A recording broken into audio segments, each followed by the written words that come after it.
Esta es probablemente una de mis historias favoritas de la Biblia. Tiene de todo, drama, comedia, acción, de todo. Todo empieza con un ciego sanado por Jesús. Al verlo sano, la gente empieza a preguntar si en efecto ese era el ciego que ellos conocían. Algunos decían que sí, otros decían que no, que solo se parecía, pero el mismo hombre decía, sí, soy yo. A raíz de esto, la gente entonces empieza a hacer dos preguntas que son el punto central de la historia. La primera fue, ¿cómo es que ahora puedes ver? A lo que el hombre le responde, el hombre que se llama Jesús. Y la segunda pregunta vino justo después, ¿dónde está él? Y es que aquí fue donde se le complicó la vida a este hombre que debería estar simplemente celebrando su milagro. Los fariseos, quienes eran los maestros de la ley, se enteraron de aquel suceso y formaron un escuadrón tipo FBI, Interpol, buscando al hombre. Cuando lo encontraron lo empezaron a interrogar sobre ese milagro de la recuperación de la vista, a lo cual el hombre volvió a contar la historia de un tal Jesús que lo sanó haciendo barro y poniéndoselo en los ojos. Entonces se formó la discusión sobre Jesús entre los fariseos, si era o no de Dios. Y como si fuera poco le vuelven a preguntar a este hombre que qué pensaba él de Jesús.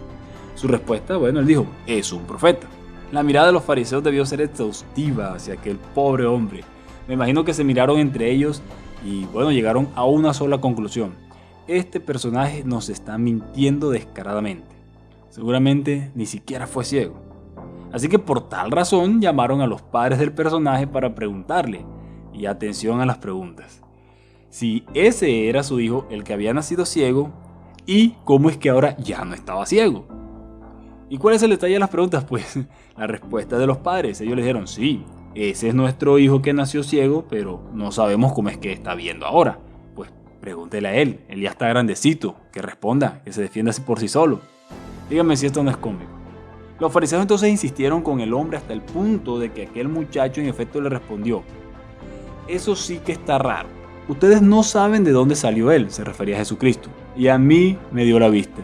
Sabemos que Dios no escucha a los pecadores, sino que escucha a los que lo adoran y hacen lo que Él quiere. Nunca hemos escuchado que alguien le dé la vista a un hombre que nació ciego. Si este hombre no viniera de Dios, no hubiera podido hacer nada. Y así este muchacho finalmente fue echado de la sinagoga por los fariseos a causa de ese tal Jesús. La historia termina con ese muchacho siguiendo a Jesús y reconociéndolo como el Mesías. Pero el final de la historia no es tan importante como el inicio de la misma. Juan 9, versículos 2 y 3 dice, sus seguidores le preguntaron, Maestro, este hombre nació ciego, ¿quién pecó, él o sus padres?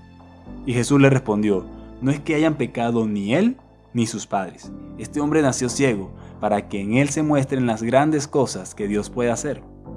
Así que veamos, él nació ciego, algo que sabemos que para una persona es muy difícil. Si lo es ahora, imaginen cuánto debió serlo en aquella época, en la época de Jesús.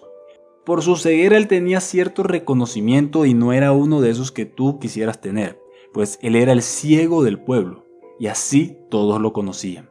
Un día, cuando creyó que ya todo eso había quedado en el pasado, se dio cuenta de que solo empezaba, pues ahora todos querían saber cómo es que ya no era el ciego. No solo quienes lo habían visto antes, sino incluso algunos que nunca lo habían visto, como en este caso los fariseos. ¿Y por qué? Porque Dios quería mostrar su gloria. Así que, ¿se dan cuenta del detalle? Él no pasó por todo lo que pasó antes o después de su milagro simplemente porque sí. Antes los que estaban alrededor debieron conocerlo en su dificultad, para cuando llegara este momento, todos conocieran que un tal llamado Jesús lo había sanado. La dificultad que estés pasando, por muy larga que esté siendo, tiene un solo propósito, que está más allá de tus pecados o de tus buenas obras, porque no se trata de ti, se trata de Dios, de su gloria, de su poder y de cuántas vidas Él va a tocar a través de tu vida. Nuestras vidas son solo la respuesta que Dios ha estado preparando para cuando el mundo pregunte, ¿cómo es que ahora estás bien? ¿Y dónde está ese Jesús del que me hablas? Yo soy Marlon Ávila, alguien con algo para decir. Dios te bendiga.